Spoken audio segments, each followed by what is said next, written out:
walking in Regent's Park in London with Srila Prabhupada. And actually it was perhaps the month of October or November. It was quite cold. And there had been some type of precipitation because the walkway was icy. Prabhupada had on an airline blanket, which he was using to wrap around his waist on top of his dhoti. I'm sure Prabhupada didn't steal the blanket from the airline, but somebody did. In any case, it was a type of striped blanket of some type. I believe it was striped. I forget the airline. And there was a wool blanket. He would wear that. And it was just Srila Prabhupada and myself walking. And as we were walking through the park, Prabhupada was taking his stick, and he would stop and he would smack the puddle which had frozen. Then he would walk on. Then he'd come to the next one and he'd bang, smack it, and it would shatter. And after a while, I guess he was waiting for me to ask him why he was doing that. So I asked him. And Prabhupada said, because this is not the natural condition of the water. He said, similarly, it is not our nature to be in Maya. So we must break the back, the material energy. And he said, this is not our natural condition, to be in Maya. And I remember we kept walking, and at one point there was some, I think it was some, he noticed that, there was a lake of some type, and it was frozen except for the portion around the trees. And he said the Goswamis knew this secret. That's why they lived under trees. He said because a tree is warm in the winter, underneath the tree is warm in the winter and cool in the summer. He said you can see that because around the tree the water is not frozen.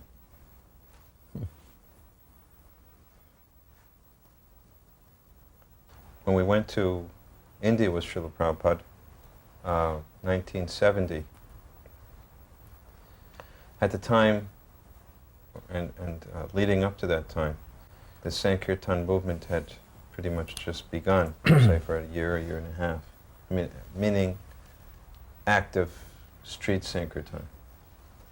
And it was done by, chanting Hare Krishna on the streets and distributing back to Godhead magazines, basically.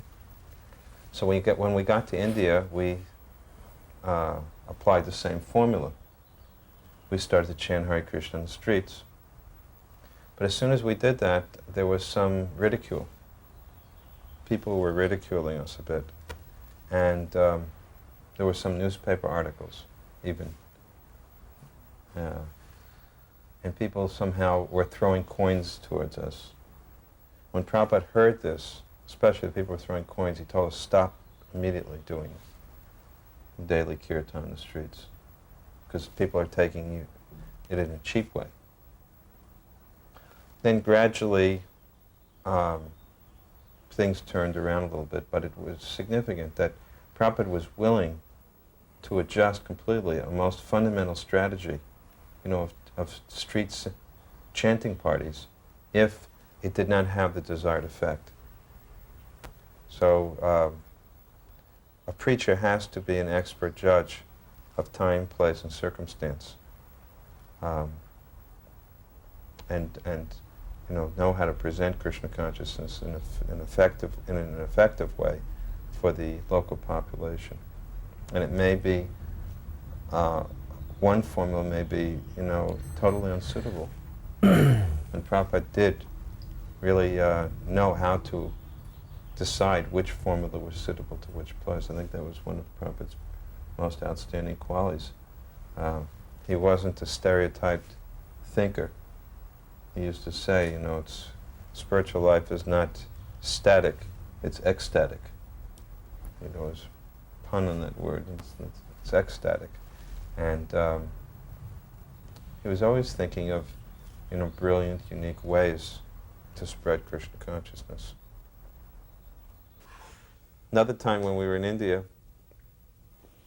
Prabhupada was actually quite upset because some of his, or one godbrother or some godbrothers were critical of our sannyasis because they didn't speak Sanskrit, or they couldn't read Sanskrit.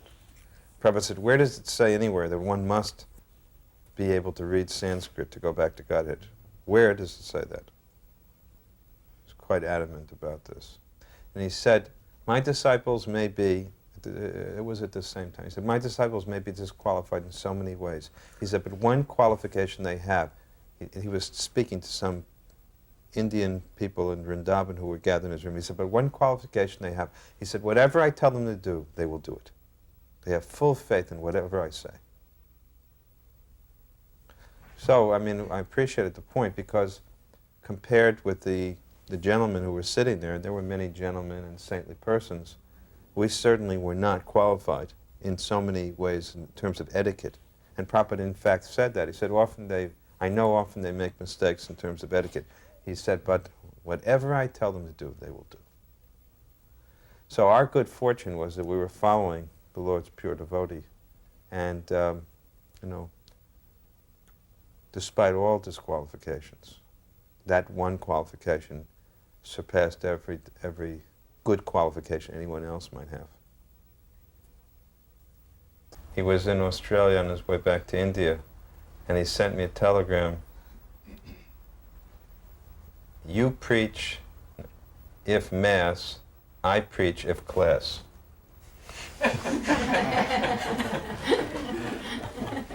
That's all it said. Because I described to him about a Pandal program, a large outdoor public program that we were arranging for like 10 days or something, and he just, and I said, would you do it? Are you willing to do it so we can advertise? And he said, that was the telegram. You preach if Mass, I preach if class. Prabhupada gave Gayatri mantra.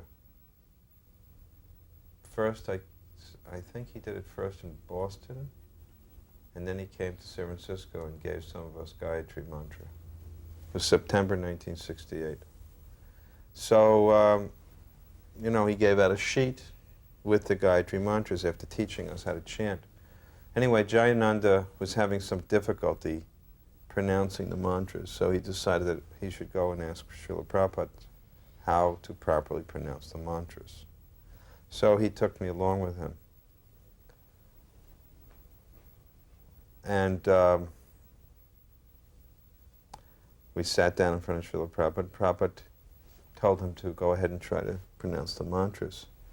And as Jayananda tried to pronounce the mantras, Prabhupada just leaned back and started roaring with laughter.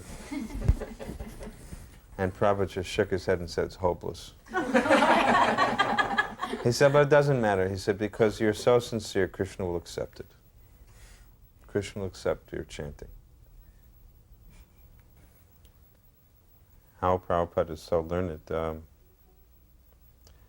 We're told that Prabhupada, first of all, Prabhupada is an intimate associate of Krishna. So, Dadami Buddha Yogam Tam, Krishna gives the intelligence to his surrendered devotee. And I think the first answer is that it's by the grace of Krishna. Prabhupada knew everything because he knew Krishna. He knew exactly when to quote a particular verse, and that was appropriate at the time. We were also told that Prabhupada did study Bhagavatam during his Grihastha ashram, for example, for 4 hours every day. I heard this. And I also heard, talking to Prabhupada's son, Vrindavan Chandra, who told me that Prabhupada used to personally worship Radha Krishna deities. He would not only worship the deity in the morning by waking the deity, offering arti, bathing the deity, but he would also cook for the deity personally, and he would also sew the deity's clothing. In other words, he really took care of those deities.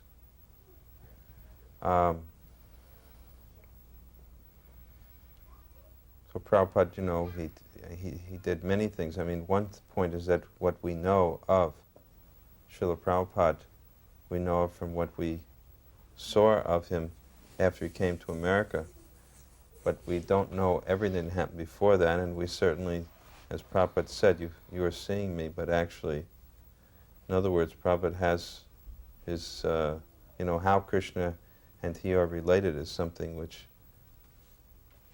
so Prabhupada was able to hear from Krishna everything he needed to know. I think it's not only, it's, on the one hand, I'm trying to say that it's both a question of his studying, but at the same time, it's also a question of Krishna's revelation to Prabhupada. I don't think, it's one or the other, but it's a combination of both. One time, Prabhupada gave me a laddu. I think I told this story last time, yeah. A luglu, actually. It wasn't a laddu, it was a luglu, as Prabhupada called them. Anyway, and he asked me what my impression of it was, and I tasted it, and I just couldn't believe the taste. I said, it's not of this world. Prabhupada said, you're right. He said, this is the same recipe that Mother Yasoda cooks for Krishna when he goes out to tend the cows, and Krishna likes them so much that he keeps extra in his pockets so that he can eat them throughout the day. And when Prabhupada was speaking, it was very clear to me that it was Mother Yasoda's recipe, and Prabhupada knew it very well. I was with Prabhupada when we made some of the recordings. He made some of the recordings, which are, we listened to bhajans, and it was quite wonderful to watch Prabhupada record. First, he would play the harmonium, and when I was there, I'd play the kartals, or if I wasn't there, someone else would, very gently, and try to keep the rhythm, because there was no mridanga, because after he would record the harmonium and the kartals, then he would put on the headphones, and he would listen to the recording and just play the mridanga to accompany himself. So a lot of these tapes are Prabhupada playing harmonium and mridanga. And Prabhupada was an expert musician. I heard that, I think it's mentioned in perhaps in the Lamrita, but anyway, it's said that when the recording engineer heard the chanting what Prabhupada did on the Happening album, first Hare Krishna album, the man said it was, Prabhupada was uncanny, that where Prabhupada was had perfect pitch. Perfect pitch. When the recording engineer was very, very impressed with Prabhupada's voice. One thing that I always remember is how Prabhupada once laughed at me. I mean, he laughed at me quite a few times, but this is one time where we're in Calcutta. We had just arrived, and I don't know if I mentioned, I was traveling with, the whole party was sannyasis. Did I mention it? Except for myself. At the time, I was a grihasta, and the whole entourage of Srila Prabhupada consists of sannyasis. Kirtananda Swami, Madhavisa Swami, Devananda Swami, Kartikeya Swami, and Tamal Krishna Das Adhikari. So I had enlisted myself, we had just formed, Prabhupada had just formed the GBC, and because I was there, I immediately grabbed the zone that I knew Prabhupada was going to. And it was just a smart move to get to be with Prabhupada. Little did I know what it was all about, GBC, and then I didn't know what I was setting myself up for. But it was the right move, because for the next 4 years, 8 months of the year, Prabhupada was practically, I think 8 months of the year, on average, he was in India. So it was the right move. But I had to pay for it.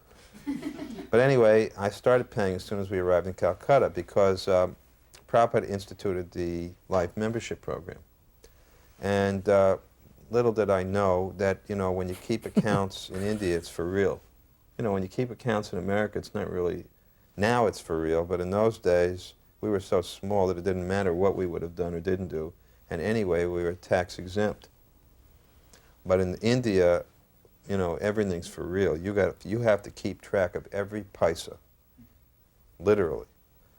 So, Prabhupada was he instituted the life membership program, money started to come in, and someone had to keep the counts, and someone had to keep tabs on who the members were and issue receipts and print up membership books. And every time I try to get someone to help, they say, I'm a sannyasi. I'm a sannyasi.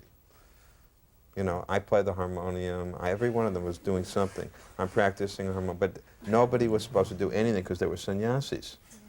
So finally, I was going out of my wits. I really couldn't. I just couldn't. I went practically. I went mad. After about 2 weeks of this, I ran the Prabhupada and I just broke down. I said, I can't take it anymore.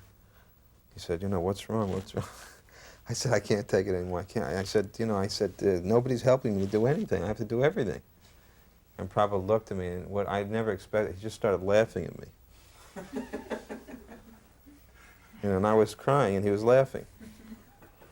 So he started laughing, and he said, actually, this is the same position Arjuna found himself in. He said, Arjuna found himself in the same position. He said, this is very good.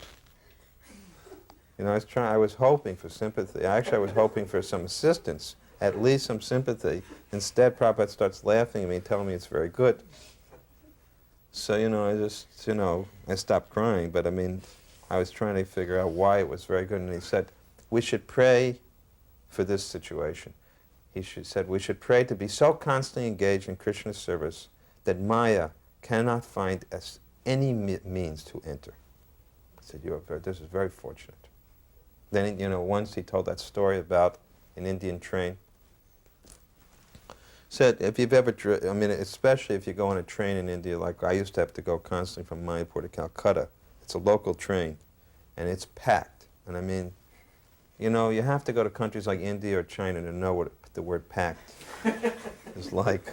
Or maybe South America, they get packed up there also. But let's say any third world country, you know what the word packed means. So Prabhupada told a story about, how you're sitting on a train and you have a nice seat.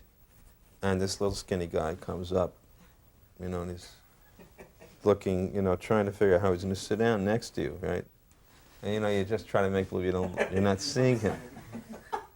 But you know exactly what he wants. He wants to sit down. There is no room. But eventually, he just sort of smiles at you and then plops down. And he wiggles around and gets in between you and the next person. So then you sort of like, you have to make some room. And then suddenly, he calls over his little kid. And he sort of pushes you. He gets his kid down. And, you're moving towards the edge of the seat. And then he brings another kid, and he gets 3 or 4 kids. And then he's got this huge fat wife. And then she comes, and then you just get up and give up your seat. And it all started because, you maybe had a little sympathy and let this guy get in. And Prabhupada said, in this way, if you allow Maya to even an inch to enter, she knows how to come in and take over everything.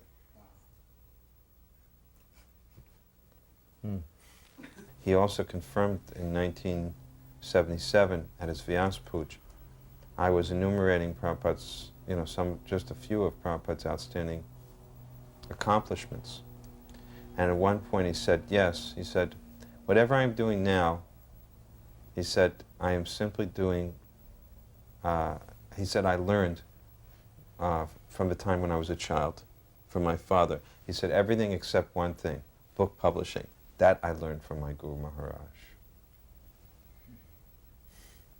And it's interesting that when I gave this lecture, because actually it was interesting Vyas Puja because Prabhupada was ill, but so basically the Vyas Puja glorification section was my talk.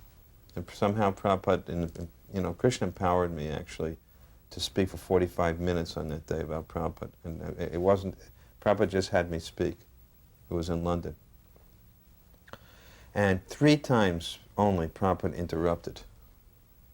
And each time it was to say something about, and my Guru Maharaj ordered me to print books, or and my Guru Maharaj ordered me to publish books, 3 times he interrupted my lecture to insert this point, that my Guru Maharaj ordered me to publish books and distribute books, 3 times.